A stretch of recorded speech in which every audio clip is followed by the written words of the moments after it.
Hello everyone, আসসালামু আলাইকুম। কেমন আছেন সবাই?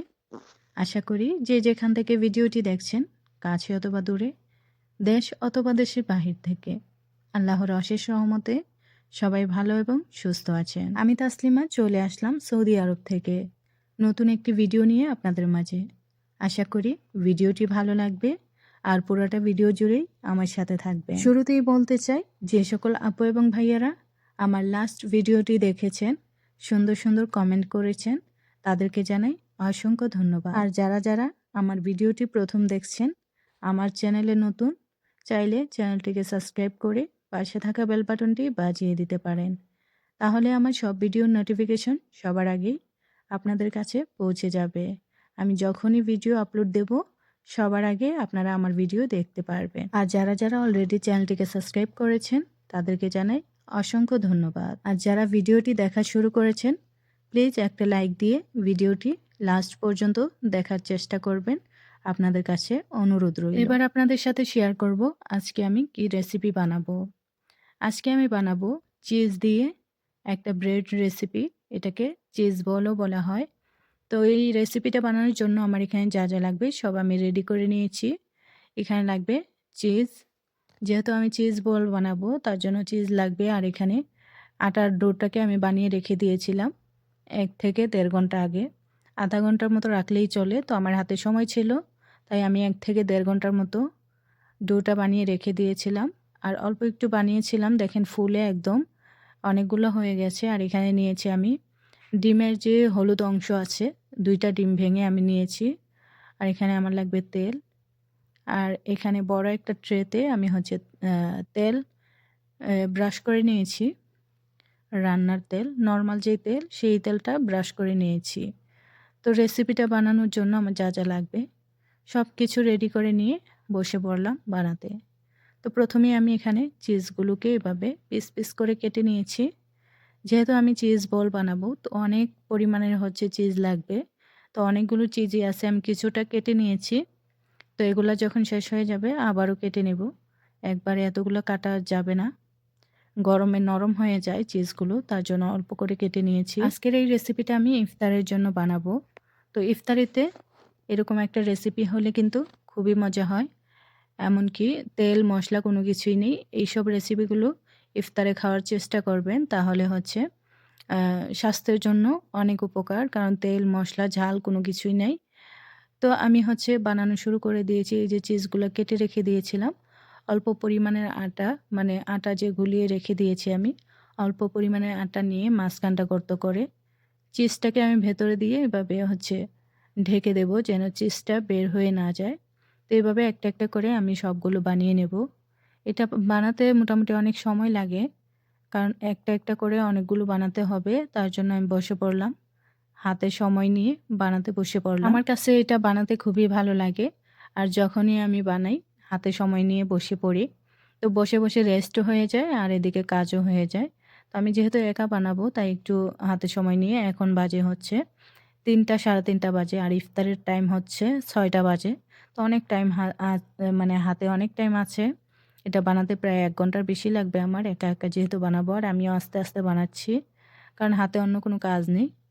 আর এটা বানানোর সময় অবশ্যই হাতে একটু তেল লাগিয়ে নিতে হয়, নয়তো আটাটা হাতে লেগে যায়। আমি একটু পর পর হাতে একটু তেল নিয়ে নিচ্ছি আর একে একে চিজ বলগুলো বানাচ্ছি। এবার রমজান মাসে নিয়ত করেছি যে ভাজা পোড়া তেল মশলা খুবই কম খাবো ইনশাল্লাহ। রোজা প্রায় শেষের দিকে চলে আসছে, পুরাটা রমজান মাসেই খুবই স্বাস্থ্যকর হেলদি খাবার খেয়েছি, কোনো তেল মশলা বেশি একটা খাওয়া হয়নি। সমোসাটা মাঝে মধ্যে সমোসা তো তেলে ভাজা ছাড়া ভাজা যায় না। তাছাড়া বাসার অনেকেই আছেন তেল ছাড়া পছন্দ করেন না। তো যারা ছোট বাচ্চারা, ওরা তেলে না ভাজলে মানে সমোসাগুলো খেতে চায় না, বেশি একটা মজা হয় না তার জন্য। তবে আমি কিন্তু আমার জন্য সমোসাগুলো ওভেনে দিয়ে ভেজে নিয়েছি, তেল দিয়ে ভাজিনি।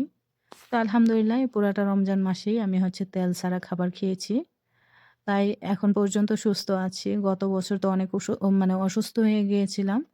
সমোসা তারপর অনেক ভাজাপোড়া বানাইছিলাম গত 3 বছর। তো যখন দেখছি যে গত বছরে অসুস্থ হয়ে গেলাম, অপারেশন করতে হয়েছিল। তারপরে এবার নিয়ত করলাম যে না, এবার আর হচ্ছে তেল ভাজা পোড়া খাওয়া যাবে না। যতটুকু সম্ভব মানে তেল মশলা ছাড়া খাওয়ার চেষ্টা করব। তো আসলেই এই রমজান মাসটা খুব সুন্দরভাবে গেছে ইনশাআল্লাহ। আর কয়েকদিন বাকি আছে, ইনশাআল্লাহ চলে যাবে। তো আজকেও এইজন্যই মূলত এই রেসিপিটা বানাচ্ছি, যে এটাতে হচ্ছে তেল মশলা বেশি একটা লাগবে না। যদিও এটাতে তেল ব্যবহার করা হয়, যখন হচ্ছে আটার ডোটা বানাতে হয় তখন তেল ব্যবহার করতে হয়। তারপরেও আমি অল্প পরিমাণে তেল দিয়েছিলাম। আর আটার ডোটা আমি কিভাবে বানিয়েছি সেটা আপনাদের সাথে শেয়ার করতে পারিনি। আসলে এক হাত দিয়ে কাজ করলে যা হয়, আটা গুলানোর সময় হচ্ছে এক হাত দিয়ে ভিডিও করা যায়নি। তাই আমি হচ্ছে আটার ডোটা বানানোটা আপনাদের সাথে শেয়ার করতে পারিনি। তবে আমি মুখে বলে দিচ্ছি। এই যে দেখেন একে, একে আমি হচ্ছে পুরাটা ট্রে ভরে নিচ্ছি। আমার মনে হচ্ছে যে পুরাটা ভরবে না, আটা একটু কম হয়ে গেছে। তো আমার বানানো প্রায় শেষের দিকে। এখন আমি হচ্ছে যে ২ টা ডিমকে আমি ডিমের যে কুসুমটা আছে সেটাকে এভাবে ব্রাশে একটু করে নিলাম, ফেটিয়ে নিলাম। তারপর উপর দিয়ে হালকা, হালকা করে ব্রাশ করে দেব। আর ডিমের সাথে আমি একটু ভ্যানিলা এসেন্স দিয়ে দিয়েছি, যেন ডিমের যে কাঁচা একটা গন্ধ থাকে ওইটা যেন না থাকে, তার জন্য আমি একটু ভ্যানিলা এসেন্স দিয়ে দিয়েছি। আপনারা চাইলে দিতে পারেন, আর না দিলেও কোনো সমস্যা নেই। তো একটা দিক হচ্ছে, যে দিকটা আমি ১ম থেকে বানানো শুরু করেছিলাম সেদিকে হচ্ছে ফুলে গেছে দেখেন। আর লাস্টের দিকেগুলো এখনো ফাঁকা, ফাঁকা আছে। এটাও একদম ভরে যাবে। যখন আমি ওভেনে দিয়ে দিব আস্তে, আস্তে পুরোটা ভরে যাবে, দেখতেই পাবেন আপনারা।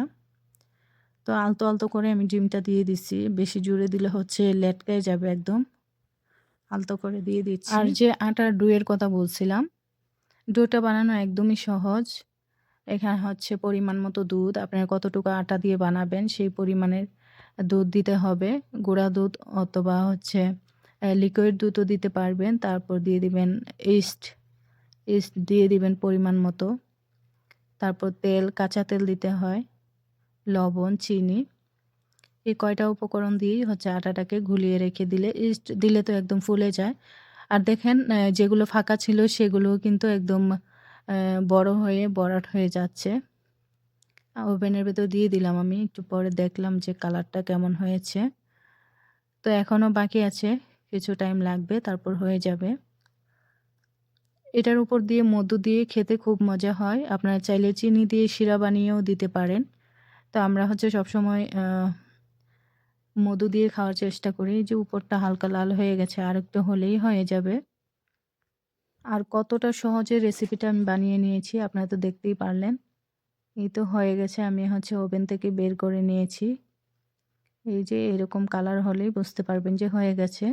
প্রথমে নিচে অন করতে হবে ওভেনটাকে। নিচে যখন কালারটা ব্রাউন কালার হয়ে যাবে তখন উপরে অন করে দিলেই হবে।